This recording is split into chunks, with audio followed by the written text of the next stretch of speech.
nessa tarde para discutirmos um pouco sobre a temática da dinâmica entre religião e cultura na África subsaariana. Como já fui apresentado, eu faço parte da casa, sou doutorando em antropologia social aqui no IFIS. O meu orientador é o professor Dr. Ronaldo Almeida. Eu também faço parte do laboratório de antropologia da religião, antropologia da religião, aqui da Unicamp, do lado. A nossa sede fica do outro lado, no prédio de pesquisa da pós-graduação, como nós gostamos de chamar o prédio branco do outro lado. Quem tem interesse em fazer parte do lado, também as portas estão abertas. Acredito que muitos de vocês que estão na graduação talvez pensam em dar continuidade à carreira acadêmica, fazer um mestrado e um doutorado. Talvez alguns até tenham interesse na temática da religião. O bom é saber que aqui na universidade você tem espaço para pensar e discutir a temática da religião, que é uma temática que perpassa a vida social brasileira, né? Ainda mais em tempos de eleição, nunca se ouviu tanto falar sobre religião. Então, não é uma temática distante. Sei que muitos têm um certo preconceito com o termo religião, mas o termo religião ou religiosidade está presente em quase todas as áreas e facetas da sociedade brasileira, né? Só você olhar toda a sociedade que você vai encontrar a temática da religião. E a universidade está antenada a tudo que acontece na sociedade, então quem tem interesse pode aparecer lá no LAR, que será bem recebido, porque o LAR é composto por estudantes da graduação e da pós-graduação, então não é um espaço reservado somente para quem está fazendo mestrado ou doutorado, mas quem faz graduação ou quem está fazendo iniciação científica. E no doutorado, a minha pesquisa tem sido pensar num movimento religioso presente em Angola. Não sei se foi dito aqui, acho que não passou, mas eu sou angolano e eu estou residindo no Brasil, aqui em Campinas, vai fazer 10 anos. Então eu estou aqui há um bom tempo também. E eu vim para aqui, para o Brasil, para Campinas, para fazer faculdade. Todo o meu ensino superior, então, se deu aqui no Brasil. Comecei com uma graduação de teologia, e depois fui fazer um mestrado em ciência da religião. Mas em todo o meu percurso acadêmico aqui no Brasil, essa temática da religião e da cultura africana tem perpassado toda essa minha caminhada, né? Tenho me debruçado nessa discussão. Como eu gosto de dizer, eu me descobri africano aqui no Brasil, estando na diáspora.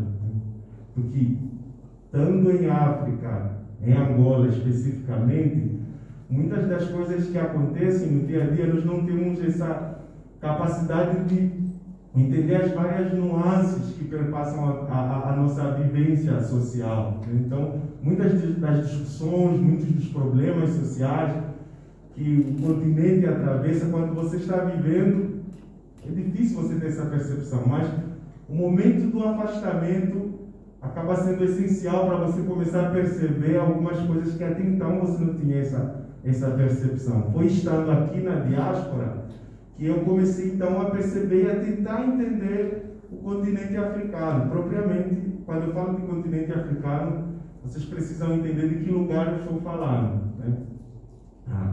E essa minha fala é para desmistificar aquela ideia da África como um lugar homogêneo, da África como um único e grande país, ou uma grande nação. Não, a África é um continente com vários países, um mosaico cultural e religioso diversificado, né? Também para desmistificar aquela ideia de que, quando fala-se de religião africana, de religiosidade africana, estamos a falar simplesmente de candomblé ou os orixás. Não, você tem uma diversidade muito maior. Nós estamos a falar de candomblé e orixá, você está falando de uma região específica da África, né? Nigéria, Benin, onde você encontra a maior parte dos povos iorubás.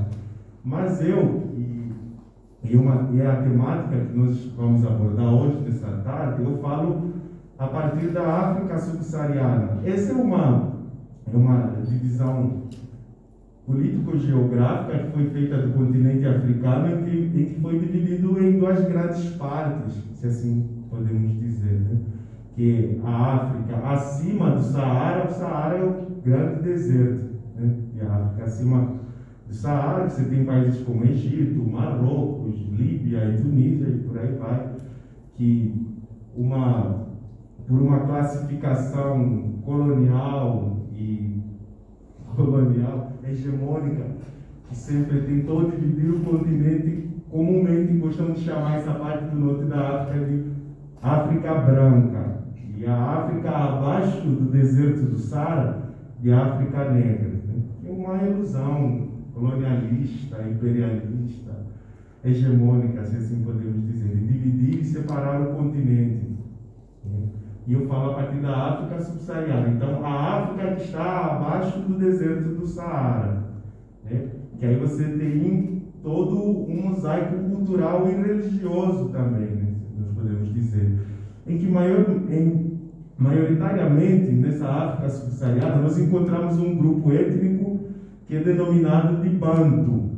Não sei se alguém aqui já teve contato com essa classificação. Talvez o pessoal da antropologia talvez já tenha ouvido falar, mas esse grande grupo étnico, os Bantus, povoam a maior parte dos países que compõem a África subsaariana, e eles estão presentes também em Angola. Então, podemos dizer que eu sou um homem Bantu, né? E dentro do grupo étnico Bantu, você também tem várias ramificações, uma grande diversidade. E o interessante é ver que dentro desse grupo étnico você tem uma diversidade linguística e cultural e religiosa, né? Essa é uma classificação que foi feita, os bantos, né? Foram classificados assim por muitos etnólogos ocidentais que estavam trabalhando no continente africano. Então, só aqui lembrando um pouco das discussões do Lévi-Strauss sobre a questão do parentesco, a questão da própria linguagem, você tem uns grandes grupos linguísticos, né? E desses grupos linguísticos você tem as suas ramificações. E no continente africano, entre os bantus, você tem um grande grupo linguístico, que é uma matriz linguística, que é dos bantus, que ela se divide em várias outras línguas bantu, né? E bantu é a junção de duas palavras que os etnólogos, enquanto faziam o seu trabalho de campo nessas comunidades, se depararam muito com essa denominação, Ntu, que significa pessoas, né? Então, em vários lugares que eles iam, eles encontravam, por mais que a língua fosse diferente, eles encontravam esse fonema presente nesses vários grupos linguísticos. Ntu, para se referirem a pessoas. E um outro fonema, ou uma outra raiz linguística muito presente nesses grupos da África subsaariana, era o Uba, que significa... Uba seria um plural. Então, Bantu, uma tradução livre, seria a junção ou a diversidade de pessoas. Uma pluralidade para povos. Então, Bantu, a tradução seria vários povos.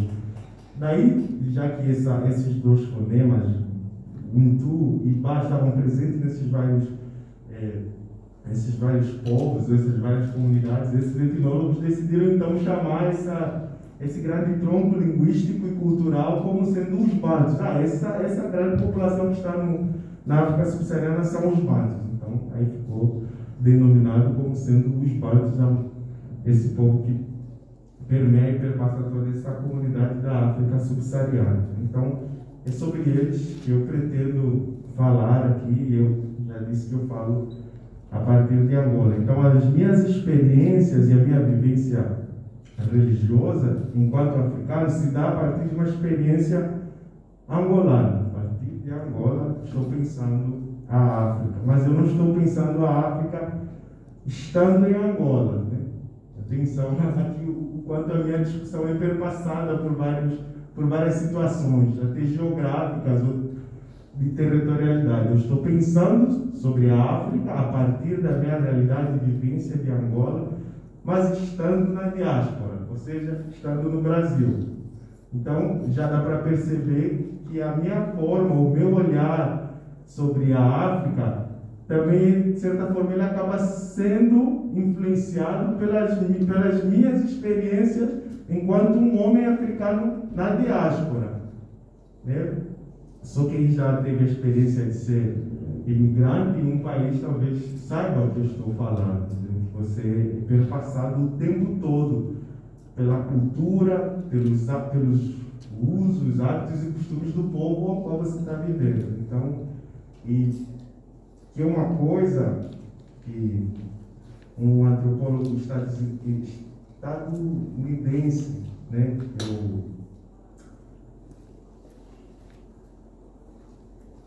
Depois eu vou lembrar do nome, esqueci o nome. Mas ele escreve sobre a imaginação da cultura, né? A invenção da cultura, em que ele fala que o antropólogo, quando ele vai no campo, né, para fazer o seu trabalho de campo, a sua pesquisa, no primeiro momento ele se depara com uma realidade cultural e vivencial, né, completamente diferente da sua. O que ele chama de choque cultural. Né? O choque cultural.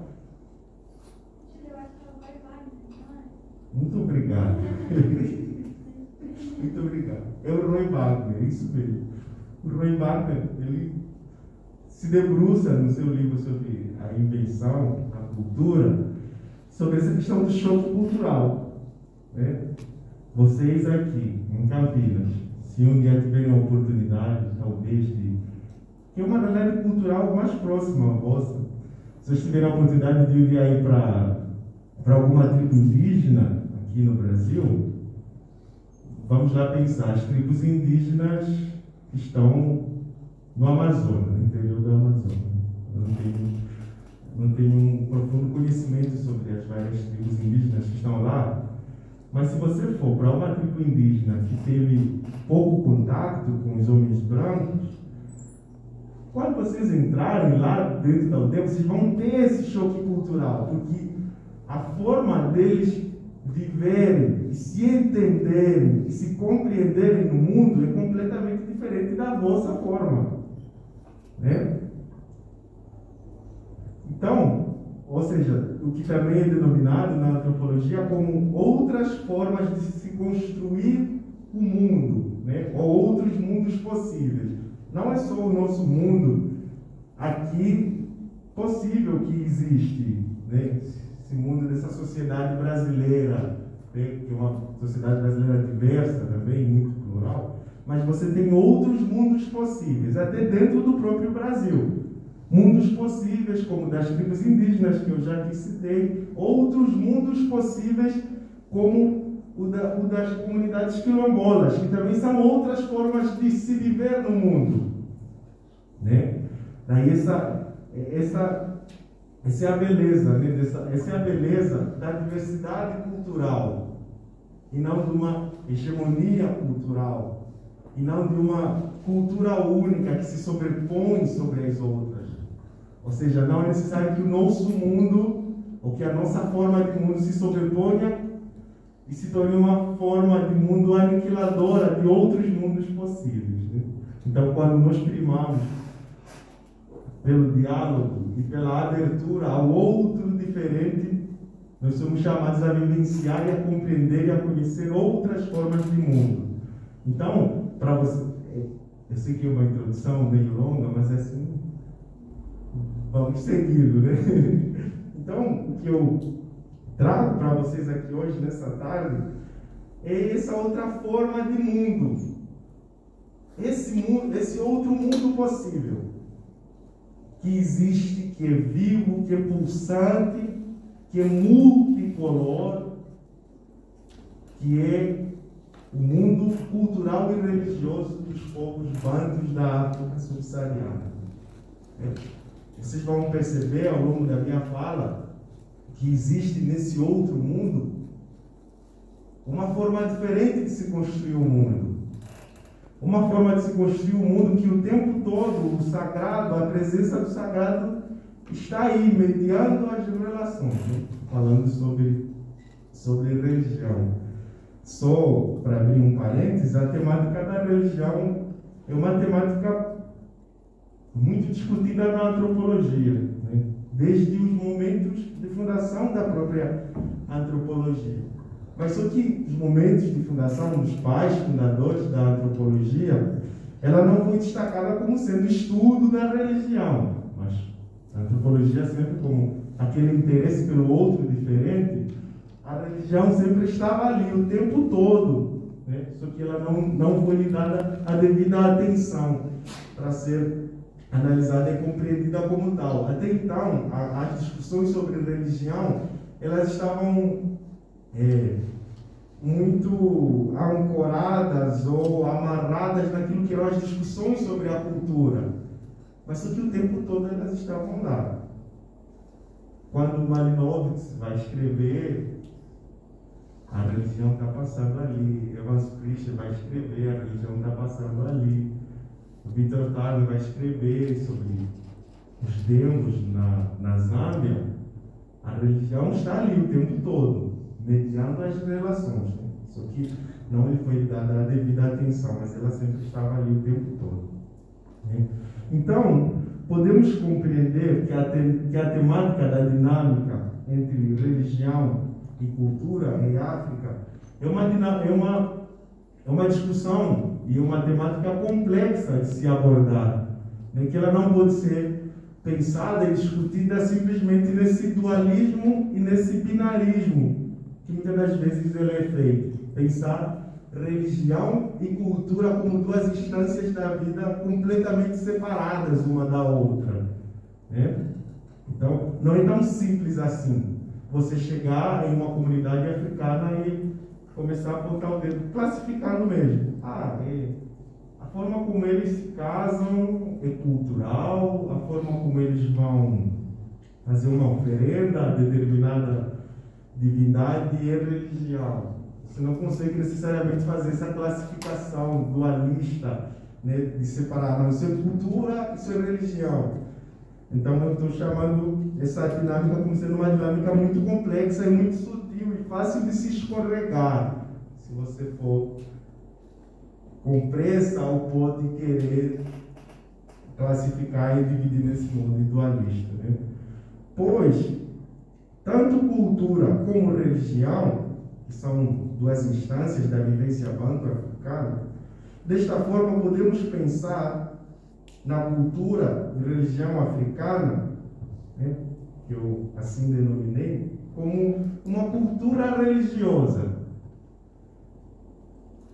Aqui, pensando uma cultura religiosa, eu estou tentando me esquivar e fugir um pouco desse binarismo e desse dualismo. Cultura e religião como duas entidades ou duas instâncias completamente separadas, mas eu estou falando aqui em uma cultura religiosa. Ou podemos pensar em uma impregnada na outra, uma perpassa a outra. A cultura perpassa a religião, como a religião perpassa a cultura. Vamos pensar como as duas estão trançadas uma na outra, emaranhadas uma na outra. Daí difícil nós fazermos essa distinção clara e até tentamos fazer uma definição sobre o que seria então cultura africana, o que seria então religião africana, né? Aqui também tem uma ressalva, né, na dificuldade de se definir religião, porque muitas das vezes quando nós vamos tratar sobre a temática da religião, você primeiro começa por uma definição clássica. Não, religião é tal, né? E aí recorro às discussões do antropólogo Talal Assad, né, numa crítica que ele faz ao Clifford Geertz.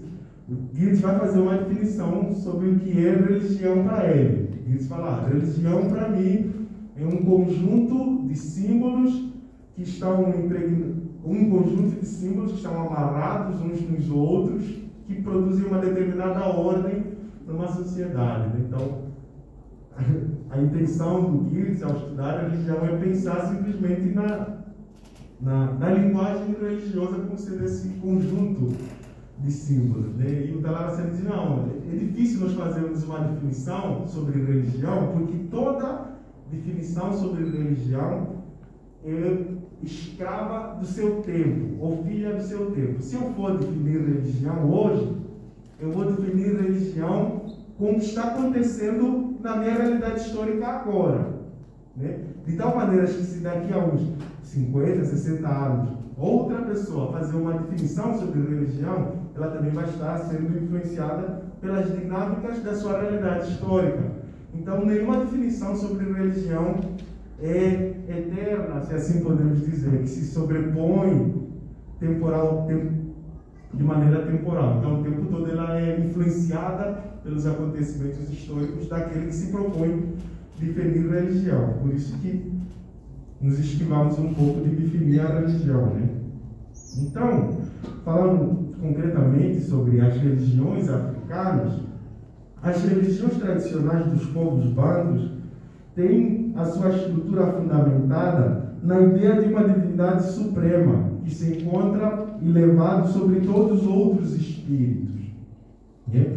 E devido à diversidade linguística, como eu já falei aqui no início da minha fala, devido à diversidade linguística desses povos bantus, existem vários nomes para se referir a essa divindade suprema que criou o mundo e todos os seres que nele habitam, como pensam e entendem os povos bantus, né?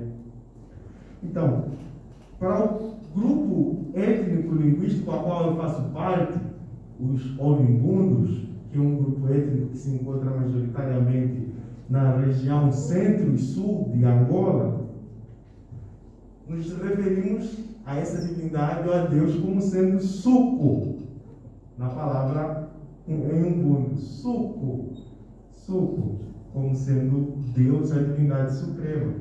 E em outros povos, como os povos que estão no norte de Angola, entre os Bacongos e outros povos que se estendem até uma parte dos dois Congos, que são dois países que fazem fronteira com Angola, eles se referem a Deus como sendo Nzambi, também uma língua local africana. Essa divindade como sendo Nzambi, outro Suco, outro Nzambi.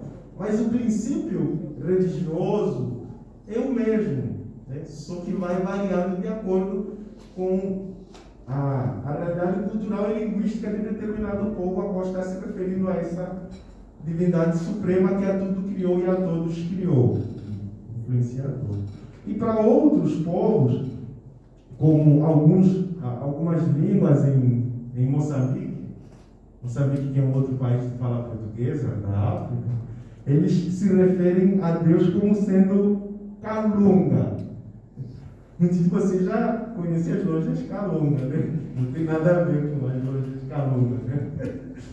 Mas, para essas comunidades em Moçambique, se referem a Deus como sendo Kalunga, né? Então, essas comunidades afirmam também sobre a existência, tem Deus, como eu falei, mas também tem a existência de espíritos intermediários, que é aqueles que estão entre Deus, a divindade suprema, Suco, Nzambi, Kalunga, e a humanidade, né? Eles estão no meio.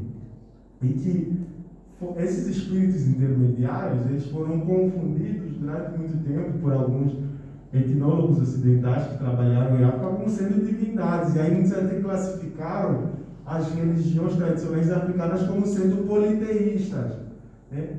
Não sei se alguém aqui já teve contato com essa. Politeísta ou animista, né? Talvez o pessoal da antropologia. Então, ou seja, lá em África eles têm vários deuses, várias divindades, né? Pensando até um pouco nos moldes do que seria as religiosidades hindus, né? São várias divindades. Você até tem um panteão de Deus, mas na verdade não é bem assim que funciona. Esses seres intermediários, eles não são divindades, eles são seres intermediários, né? Que fazem a ponte entre os humanos e a divindade. E que esses seres intermediários são conhecidos como os antepassados ou os ancestrais. Acho que essa palavra ancestralidade é muito conhecida por vocês aqui no Brasil, ou principalmente para aqueles que fazem parte do movimento negro, daqueles que lutam, né, contra o racismo e a subjugação do povo negro, sabem o quanto essa forma de vida e de espiritualidade é essencial para os povos africanos, né, de África. Muitos de vocês já tenham ouvido. Precisamos resgatar a nossa ancestralidade.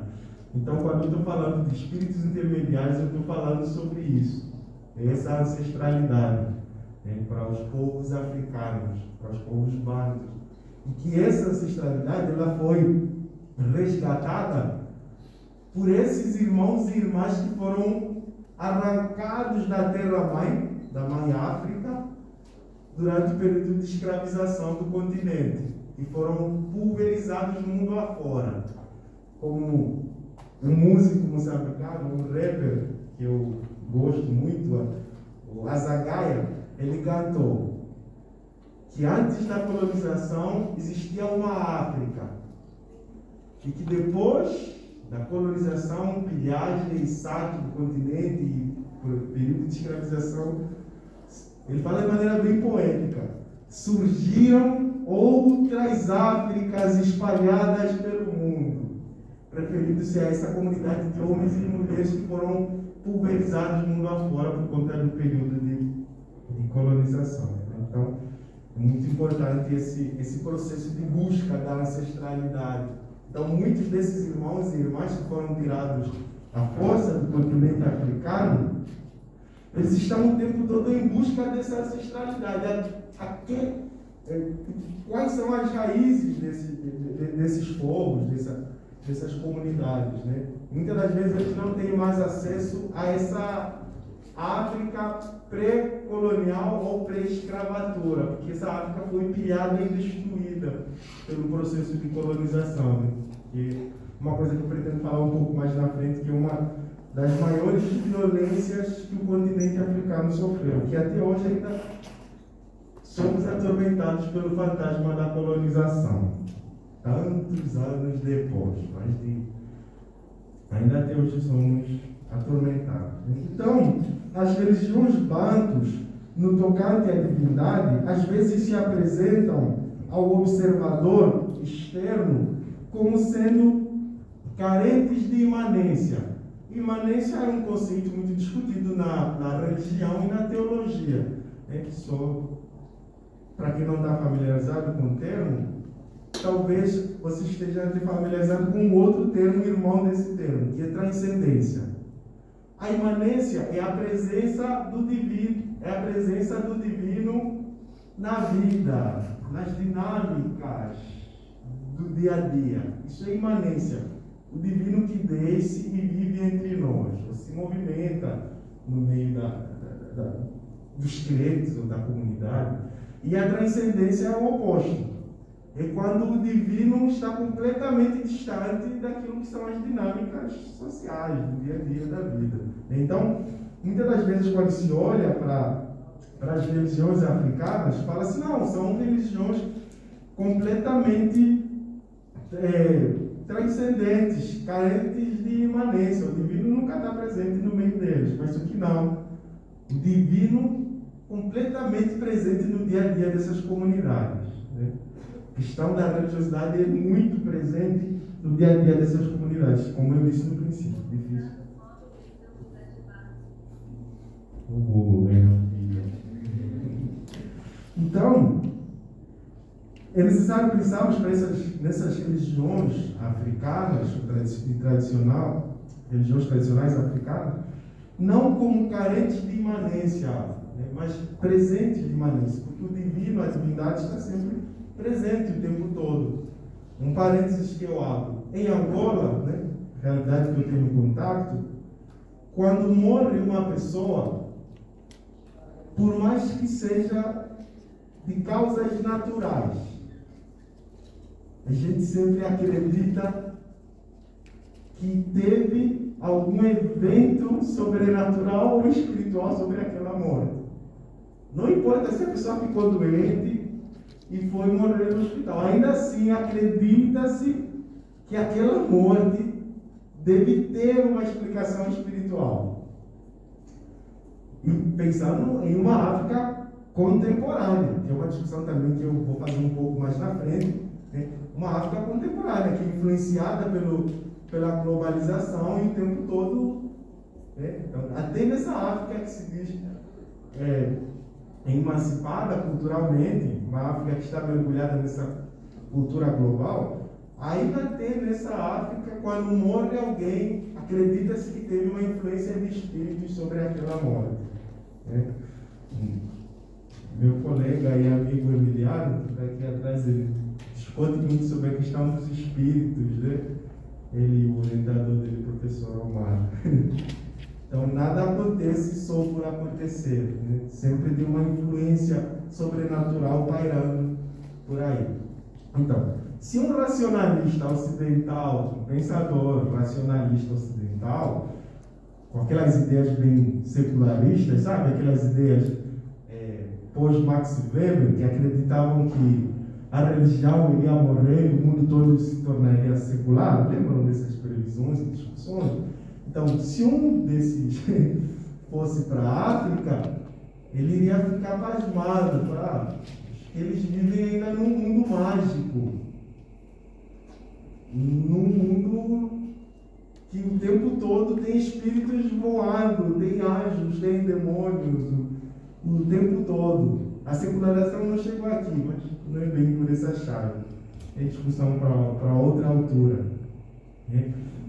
Só para complementar ainda um pouco sobre essa religiosidade e cultura africana, eu trouxe um relato de um mito que foi extraído em algumas comunidades do Ruanda. Acho que o Ruanda é um país conhecido também por conta de uma fatalidade que teve o genocídio do Ruanda, né? Não é um país tão distante assim para vocês. Então, esse mito que foi extraído nos povos bantus do Ruanda, isso pensando a discussão que estamos tendo aqui, né, sobre as divindades, se são imanentes, se são descendentes e tal. Eu vou ler aqui essa citação sobre esse mito, sobre a origem desses povos no Ruanda, né? Como Deus os criou. Diz assim o mito: antigamente, nos tempos mais remotos, lembra que todos os mitos começam assim, né? Mostrando que são de outra temporalidade, né?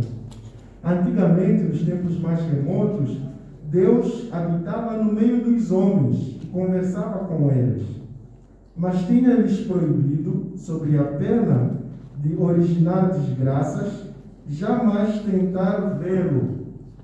Uma rapariga ocupava-se em depositar todas as tardes água e lenha para o aquecimento à entrada da grande cubada, ou da grande tenda onde Deus habitava, ao abrigo dos olhares indiscretos. Certa tarde, quando levava a cabeça cheia de água do manancial, quando levava a cabaça é uma banheira de água, né? Quando levava a cabaça cheia de água do manancial, a filha de Deus sucumbiu ao desejo que nela ardia. Resolveu espiar o seu Pai Divino e vê-lo. Acorou-se atrás do recinto, esperando ver, ao menos, a mão de Deus. Em seguida, Deus veio pegar na cabaça e estendeu a sua mão ricamente adornada com anéis de latão. Ela viu este braço suntuoso adornado, como batia o seu coração à vista de tanto esplendor, mas Deus soube da desobediência da sua filha. Na tarde seguinte, ordenou que os homens entrassem nas suas cubadas, ou seja, nas suas cubadas são casas de palha, né, ou de capim. Ordenou que os homens entrassem nas suas cubadas e deu-lhes amargas reprimendas para castigar, decidiu retirar-se para sempre. Daí em diante teriam de viver sem ele. Deus desapareceu para além do lago. Como Deus desapareceram também a felicidade e a paz, os frutos, a caça e todos os alimentos que antes se ofereciam espontaneamente. Tudo se escasseou, mas ainda apareceu a morte juntamente com outras misérias. Esse mito banto ruandês mostra um pouco essa questão da transcendência divina. Como Deus se retirou do meio da humanidade. Se retirou do meio da humanidade porque os homens haviam descumprido uma ordem que ele havia dado, de nunca verem Deus. E que, de novo, a semelhança do que acontece com o mito da criação, com o mito da criação cristã, do Gênesis 3, podemos assim dizer, o pecado, a desgraça também começou com uma mulher, né? A mulher curiosa que foi lá e descumpriu a ordem de Deus. Né? Não está presente também na história cristã sobre o Gênesis, a mulher que comeu o fruto proibido. Então, um outro parênteses que eu abro, né? Eu gosto de abrir muitos parênteses enquanto eu estou falando, desculpa, gente. É que fica difícil voltar em todos eles. Mas um parênteses, tem um autor norte-americano, talvez alguns de vocês já conheçam, famoso, que é o Campbell, né? Fala sobre os mitos, né? E ele diz, ele deve ter uma discussão que ficou muito difundida, que é a origem ou a jornada do herói, né? Em que ele juntou vários mitos de vários povos ao redor do mundo. Joseph Campbell, tem até vídeos dele no YouTube falando sobre ele. Para os que gostam de Guerra nas Estrelas, ele foi amigo íntimo do criador da saga, né? Que ele diz que a grande mitologia do nosso século é a Guerra nas Estrelas, né? Então,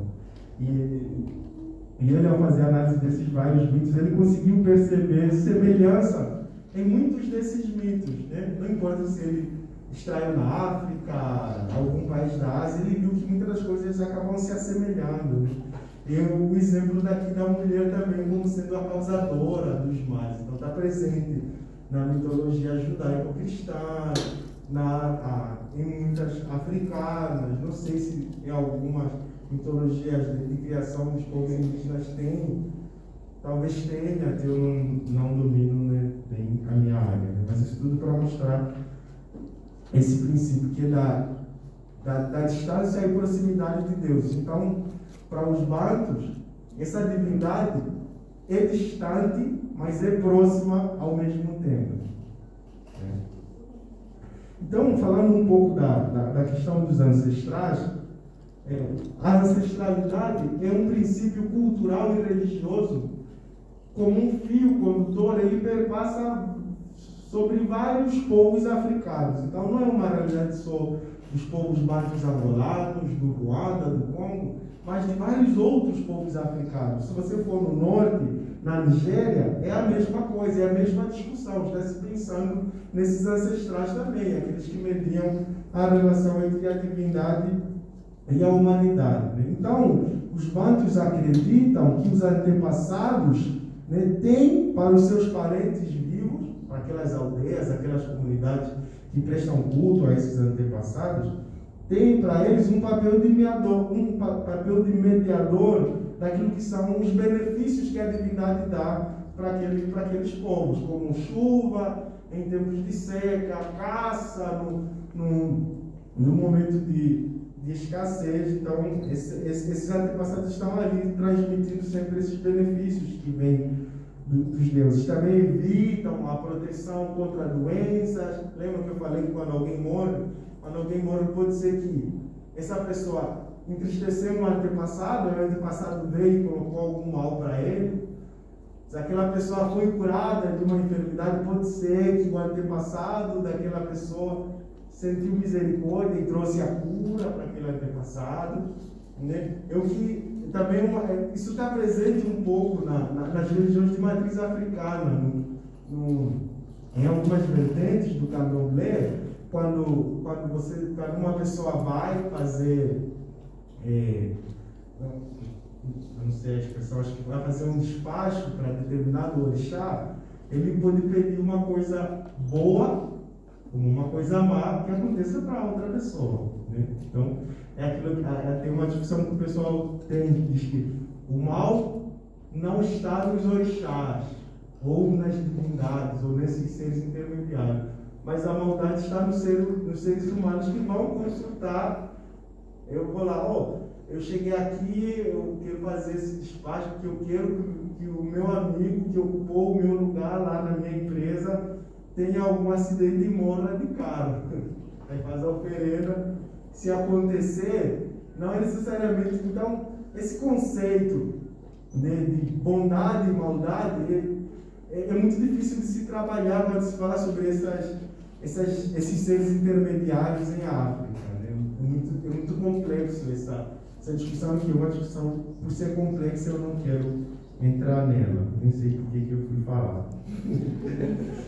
Então, a credibilidade dos antepassados como mediadores se explica mediante a crença que eles um dia foram humanos e por isso entendem melhor os problemas e as necessidades humanas, pelo simples fato de eles um dia já terem sido seres humanos. Então, os antepassados são seres humanos. Aí tem até uma regrinha dessas religiões de matriz africana, como alguém é considerado ancestral ou antepassado. Aí você tem uma pessoa, um adulto, né?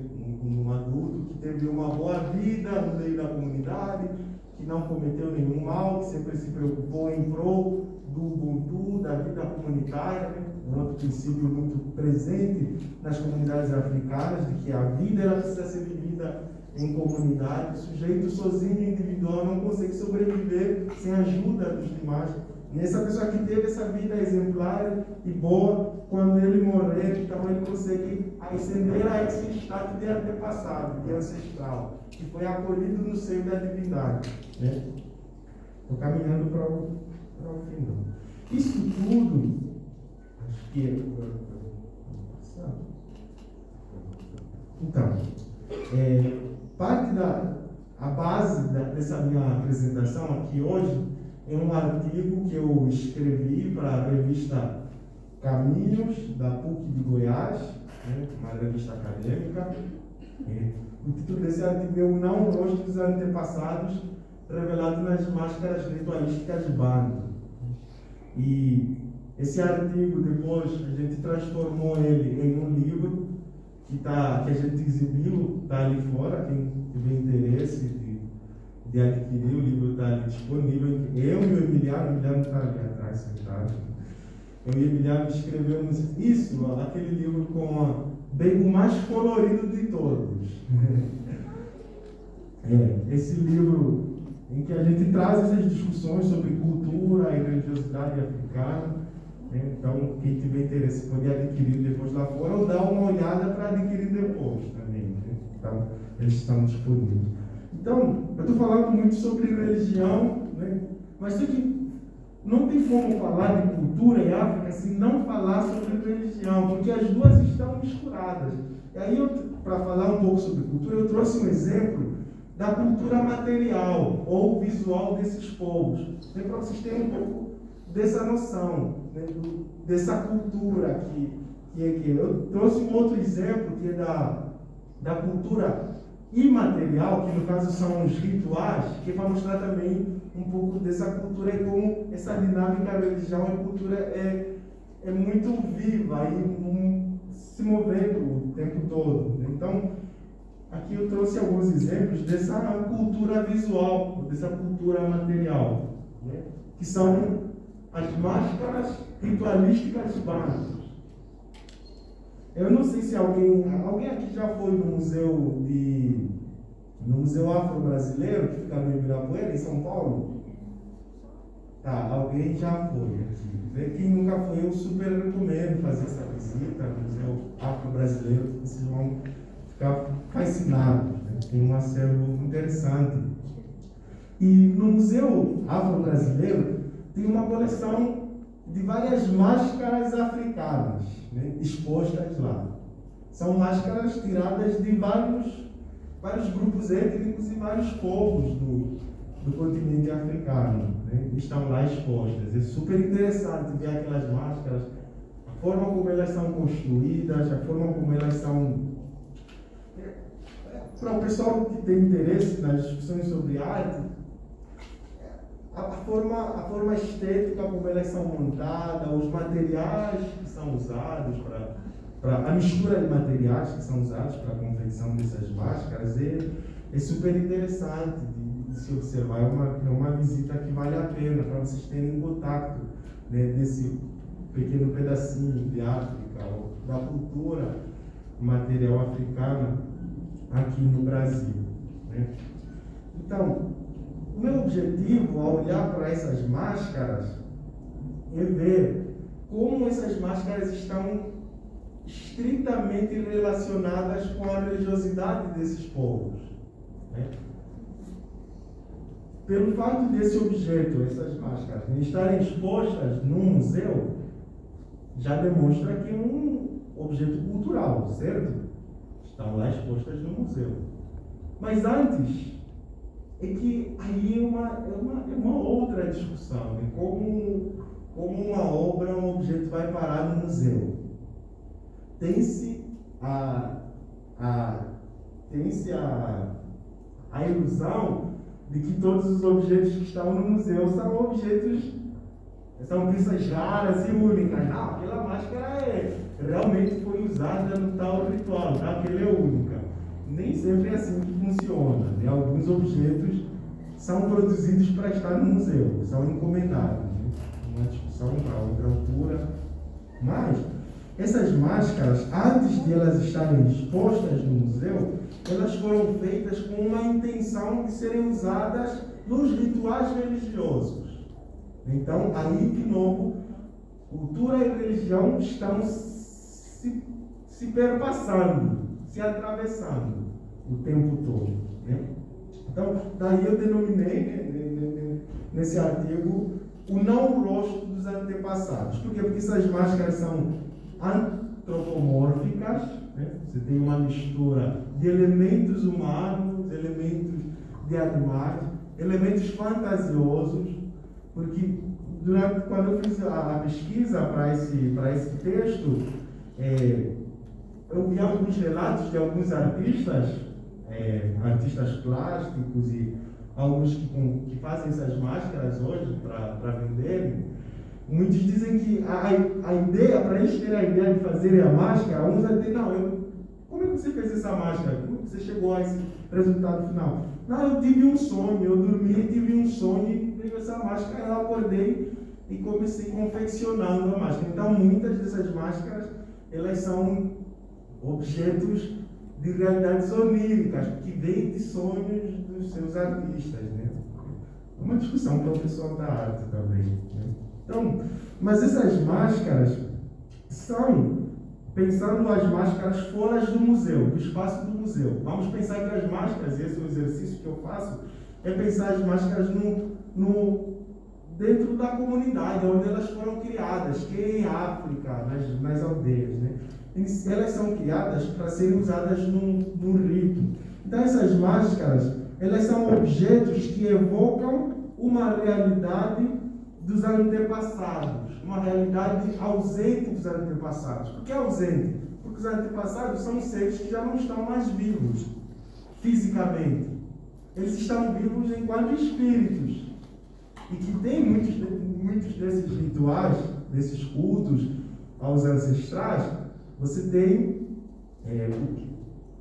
o que alguns autores chamam de transe religioso. Quando estão no ritual, é como se a pessoa que estivesse usando aquela máscara deixasse de existir enquanto sujeito e naquela pessoa passasse a existir aquele antepassado que se cultua.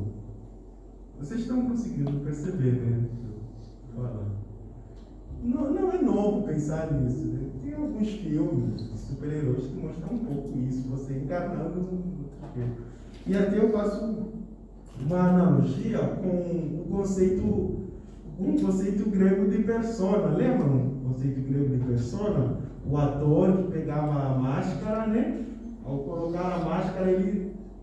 eu estou aqui, o Júlio, né? Estou encenado. Eu coloco uma máscara, eu deixo de ser o Júlio e passo a me tornar naquela máscara que eu coloquei.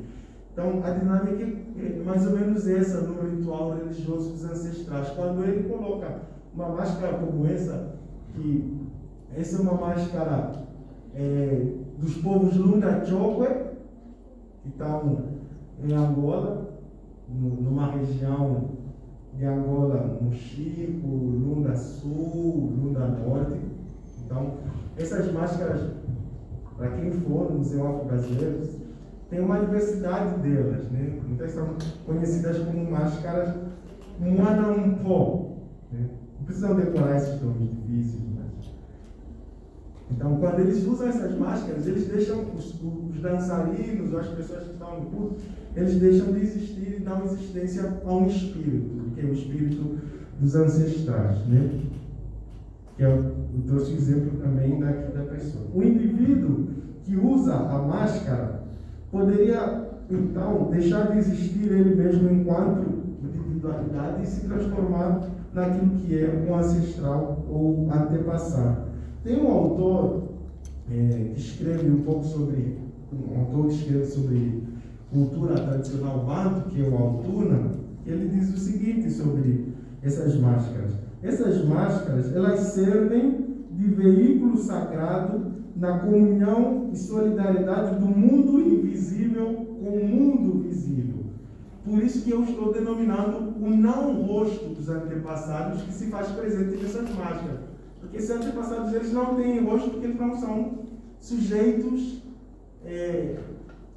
físicos ou dotados de materialidade. Eles são sujeitos invisíveis de uma realidade invisível. Acho que essa realidade invisível, ela se torna visível no momento em que, no culto, eles colocam a máscara e começam a celebrar aqueles ancestrais.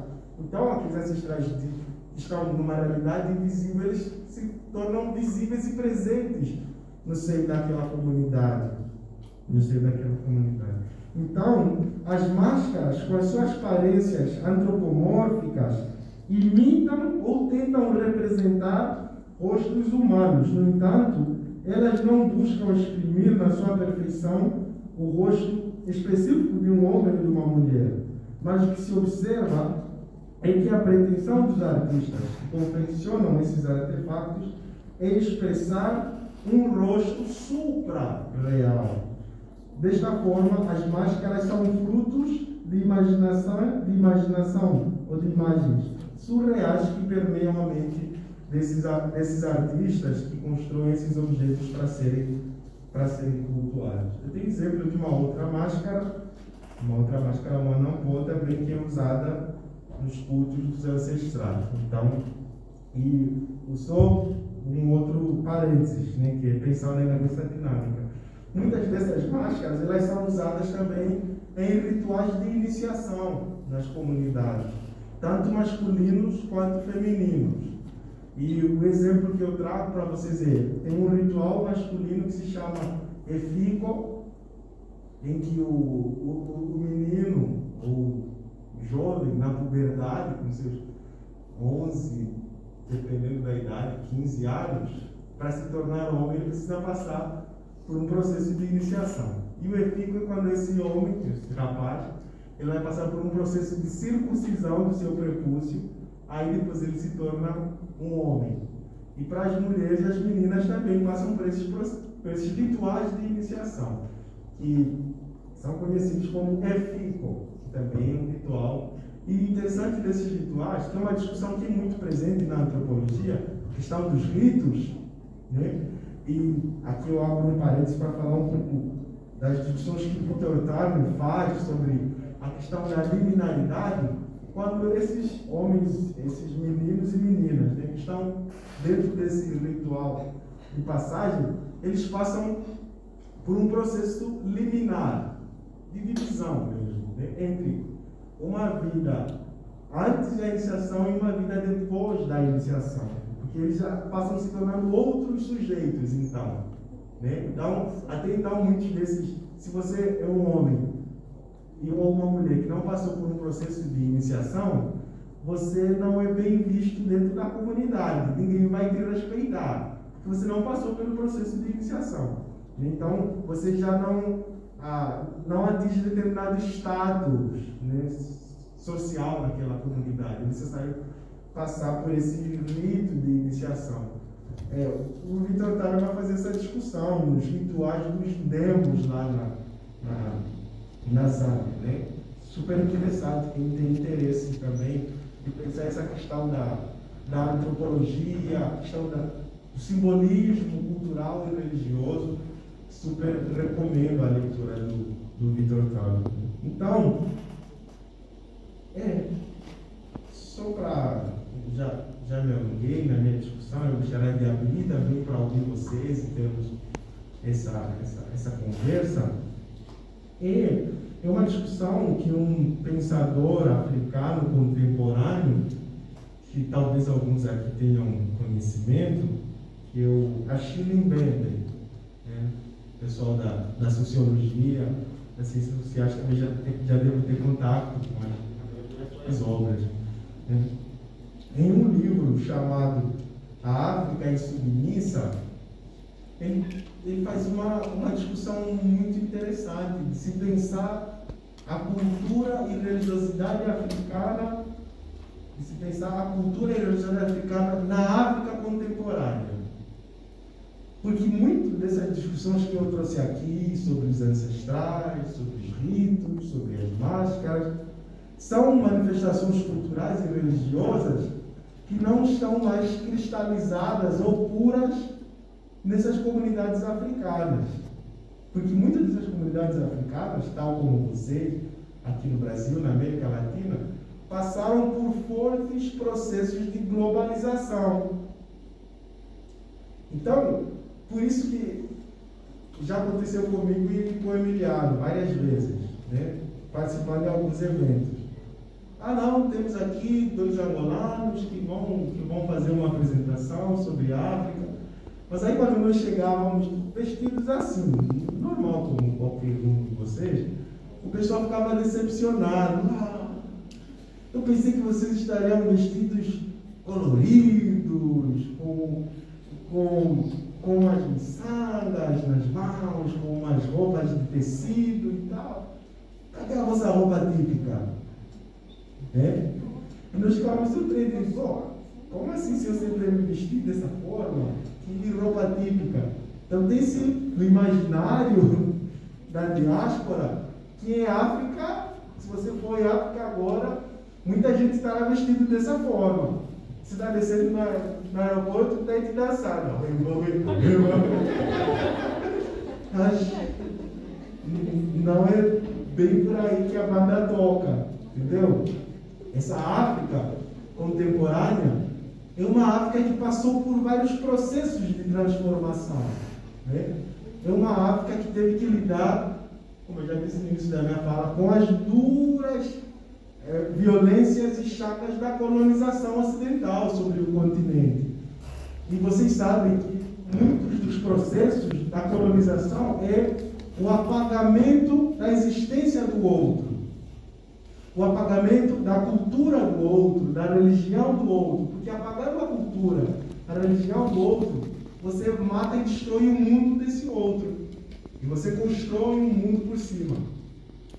Que o colonialismo em África ele foi levado, e uma das justificativas do colonialismo é: nós precisamos levar a civilização para a África. Né? Isso aqui, a que preço nós pagamos para termos a civilização ocidental? A nossa cultura foi taxada de uma não cultura. Os africanos não têm cultura. Eles são animais indomáveis. E são umas bestas. Eles não têm uma religião, porque entendesse a religião nos modos ocidentais. A religião precisa ser monoteísta, a religião precisa ter um templo. Que religião? Não precisa ter um templo. Que religião? Precisa ter um Deus. Precisa ter um livro. Mas quando eles chegaram em África, não tinha nada disso. Essas religiões, essa vivência religiosa que eu falei, não tem templo, não tem livro sagrado, não tem necessariamente um livro com códigos de como deve se praticar determinado ritual. É por isso que é difícil você taxar e classificar e definir muitas das vezes, né? Então o colonialismo trouxe uma terrível violência para a cultura e religiosidade africana. Colonialismo. A África, os vários países africanos passaram por conflitos armados no pós-independência. Angola foi um desses países. Viveu mais de 29 anos de guerra civil. Vários outros países passaram por guerras, ou seja, uma violência armada muito forte. Vários países africanos passaram e passam por aquilo que muitos africanos chamam de uma neocolonização, ou imperialismo ocidental de várias multinacionais que vão para a África e extrair recursos e levar para seus países de origem, né? E deixando fome e miséria para o continente. Então, essa África que passou por todos esses processos, e a pergunta que ele faz, e aí são algumas perguntas que eu deixo aqui para o final, para vocês pensarem, para a gente pensar, refletir, discutir, até quando eu abrir para vocês falarem, como as experiências e as violências coloniais mudaram e transformaram a paisagem cultural e religiosa do continente africano. Outra questão: é possível ter acesso à cultura ou à religião pré-colonial africana na atualidade? Será que é possível, depois de todas as transformações que o continente passou, será que é possível ainda ter acesso a esses dados culturais e religiosos cristalinos como foram? A questão para pensar. Eu acho que não é bem por aí que a gente vai conseguir ter acesso, porque as culturas são dinâmicas, nunca são paradas no tempo. O tempo todo elas estão mudando com contato com outras culturas, então tudo isso muda a cultura. Será que é possível ainda? Então, essas são algumas questões para provocar, e são questões que têm nos provocado, nós enquanto africanos, enquanto pensadores e acadêmicos africanos. Se é possível ainda ter acesso a esses dados dessa África pré-colonial. Você tem alguns dados, mas são dados de alguns etnólogos. Graças a Deus que ainda temos esses dados de alguns etnólogos que fizeram relatos sobre essa África pré-colonial. Mas muitos desses trabalhos etnológicos, eles estão lá, parados no tempo, né? E não é então, daí a dificuldade de se pensar hoje nessa África contemporânea. Qual cultura e qual religiosidade nós temos hoje no continente africano? Posso lhes assegurar que não é a mesma da África pré-colonial, porque todas essas dinâmicas sociais que eu falei aqui, colonialismo, escravidão, conflitos armados, globalização, influenciaram naquilo que é a cultura e a religiosidade africana hoje, né? E eu, enquanto africano, sou um africano cristão. Eu já tenho pensado um cristianismo africano. Eu já tenho pensado em um cristianismo africano, porque o cristianismo é uma religiosidade forte do continente africano, né? Então, são várias questões, né? Então, eu acho que eu posso parar por aqui por enquanto e abrir para a conversa. Obrigado.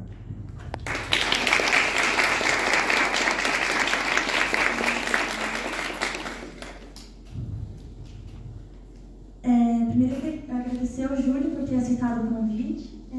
Muito interessante também a sua pesquisa e a sua apresentação. E agora abrir para questões, comentários.